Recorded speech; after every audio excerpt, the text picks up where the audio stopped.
Alléluia. Amen. Alléluia. Amen. Pour toutes les bêtises du monde, c'est Jésus qu'on expose. Pour faire ceci, c'est là. C'est les jeunes gens qu'on peut engager. Tout ça, parce que la jeunesse, c'est l'avenir d'une nation. C'est l'avenir d'un pays. Même dans l'église, c'est la jeunesse. Alléluia. Amen. Qui vont assurer le relais. Alléluia. Amen. Alléluia. Amen. Alléluia. Amen. Mais ce monsieur Daniel n'a pas voulu manger le mets de roi. Mais qui est le roi? Pour que Daniel s'oppose à son repas. À cette époque-là, Babylone était la grande puissance mondiale. Selon la succession des nations, nous avons connu d'abord Égypte comme la première puissance mondiale. La Syrie, nous avons connu Babylone.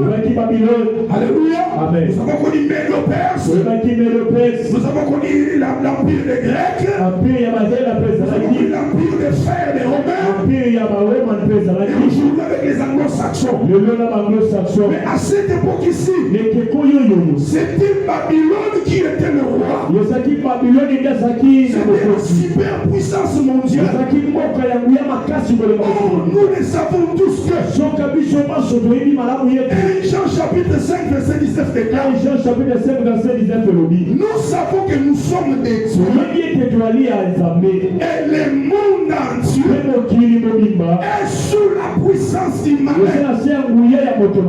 Alléluia. Amen. Alléluia. Amen. Le monde entier est sous la puissance du malin. C'est comme pour dire à ce temps de la fin, les mystères de l'iniquité agissent sur tous les plans. Sur le plan scientifique, sur le plan géopolitique, sur le plan géostratégique, sur le plan universel, sur la connaissance. Ce mystère-là est en train d'agir.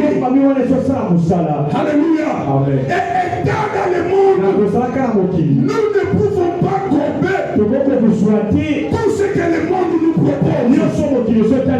Alléluia. Amen. Nous ne pouvons pas dire Amen à ce que le monde nous propose. Et même que le monde n'a pas aimé notre Seigneur, ce même monde va nous persécuter.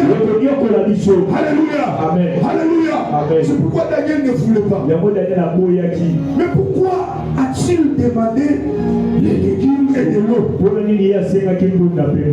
Alléluia. Amen. Daniel s'est souvenu qu'au commencement, l'homme ne mangeait que l'herbe. L'homme mangeait la verdure. C'était ça les repas de l'homme. Alléluia. Amen. Et pour plus de précision, Daniel voit le psaume 23. Psaume chapitre 23, verset 1er à 3.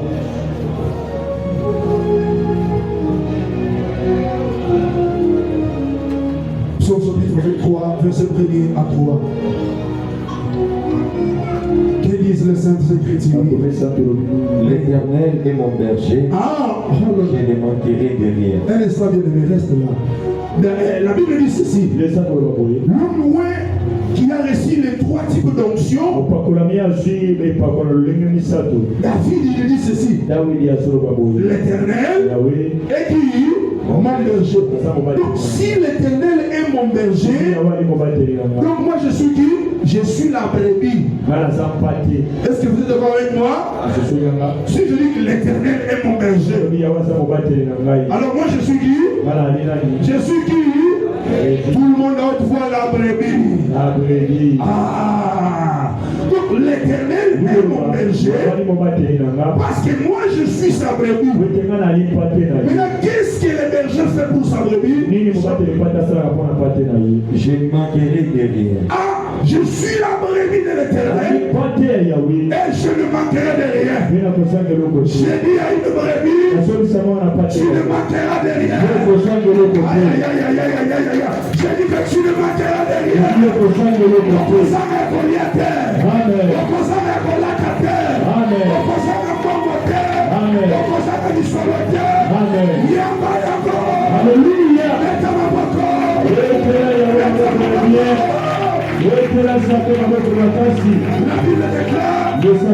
Si nous avons quoi nous vêtir, quoi manger, ça nous suffit. Donc, comme tu es la brebis, attends que ton père, ton berger, prendra soin de toi.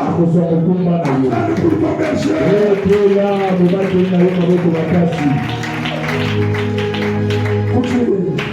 Il me fait reposer dans des verts pâturages. Ok.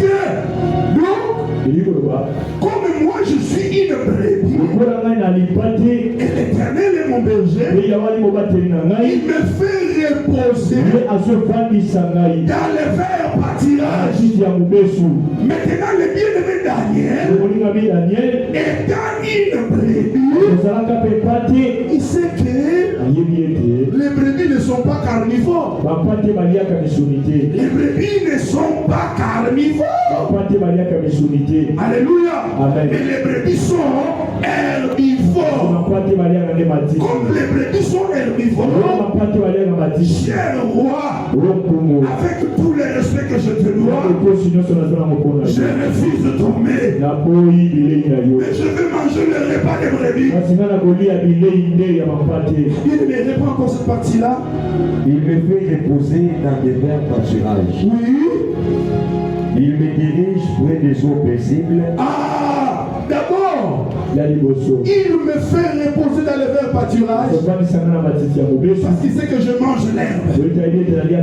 Je suis herbivore. Adam, avant tout, il était aussi herbivore.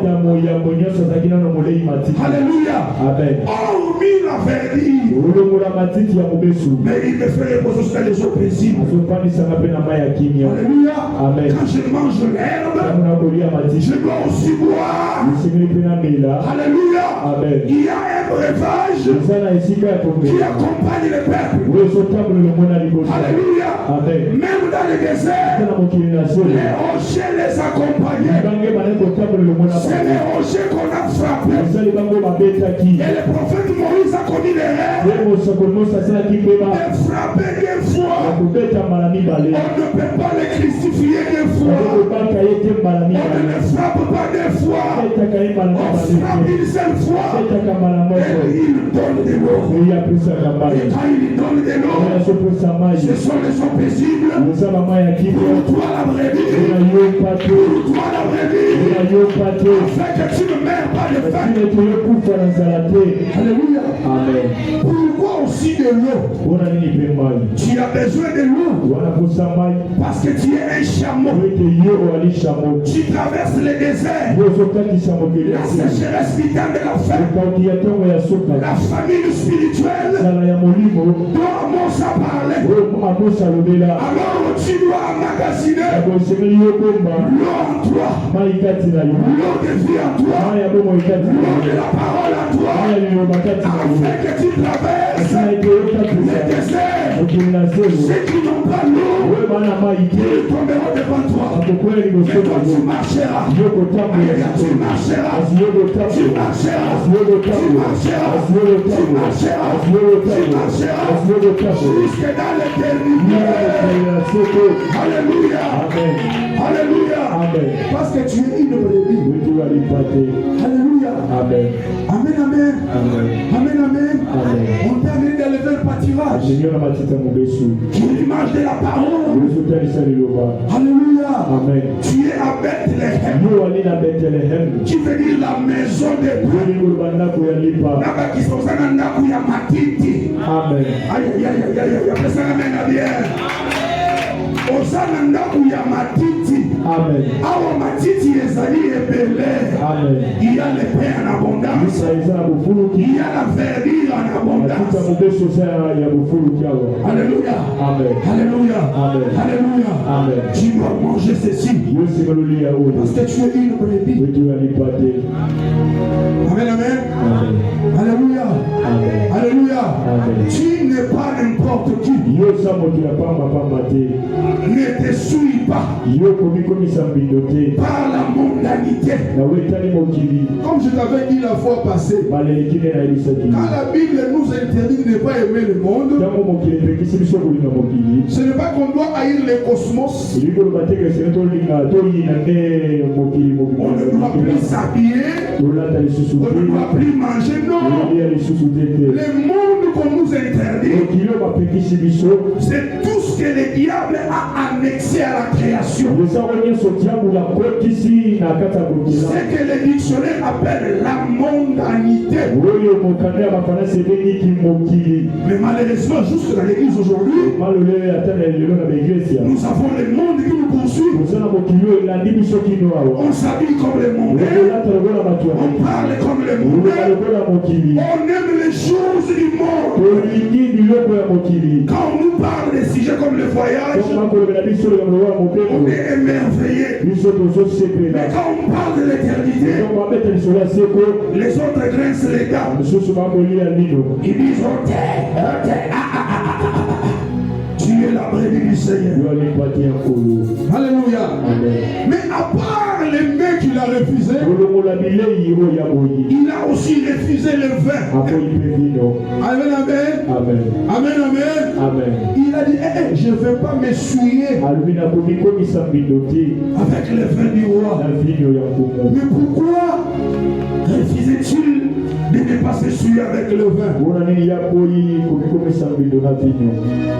Parce que c'est un peuple mis à part.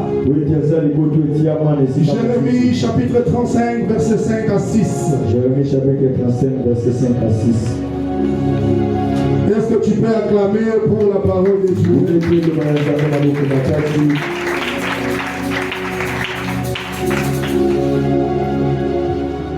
J'ai mis devant les fils de la maison de Réchabit des coupes pleines de vin et des calices, et je leur dis, buvez du vin.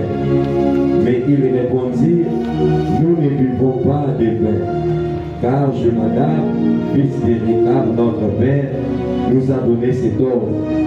Vous ne boirez jamais de vin, ni vous, ni vos fils. Alléluia. Amen. Ici, c'est un peuple. Ils avaient l'air ascendant.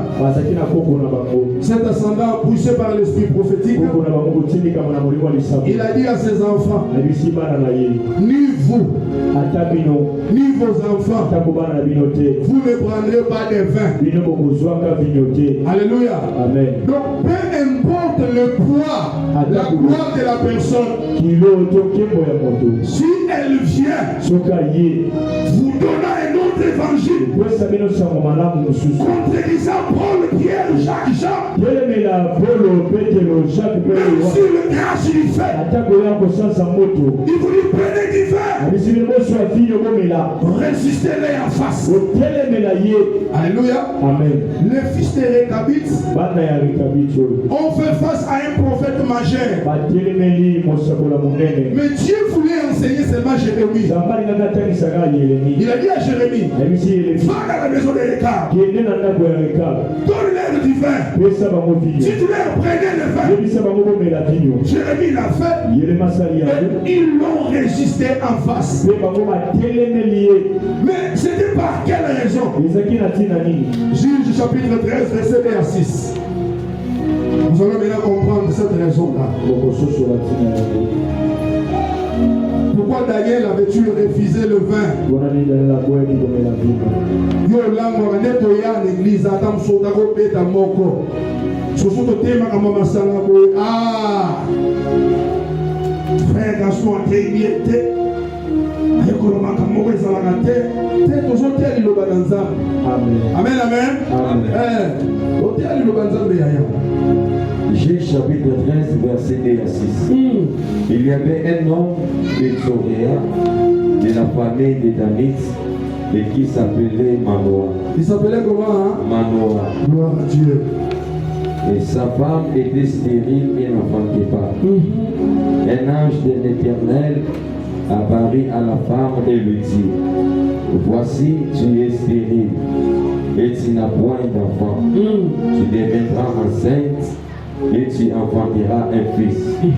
Maintenant, prends bien garde, ne bois ni vin ni liqueur forte et ne mange rien d'impur, car tu vas devenir enceinte et tu enfanteras un fils. Le rasoir ne passera point sur sa tête, parce que cet enfant sera consacré à Dieu dès le ventre de sa mère. Parole de l'Éternel. Alléluia. Amen. Ici, il est question de notre bien-aimé Manoah. Ce bien-aimé avait épousé sa femme. Comme d'habitude, les femmes des prophètes ont souvent les problèmes d'enfants. Oui, il y a plusieurs raisons. Hein? Dieu prend le temps de purifier la lignée. Dieu prend le temps de nettoyer. C'est ainsi, il y a des fois des choses comme ça.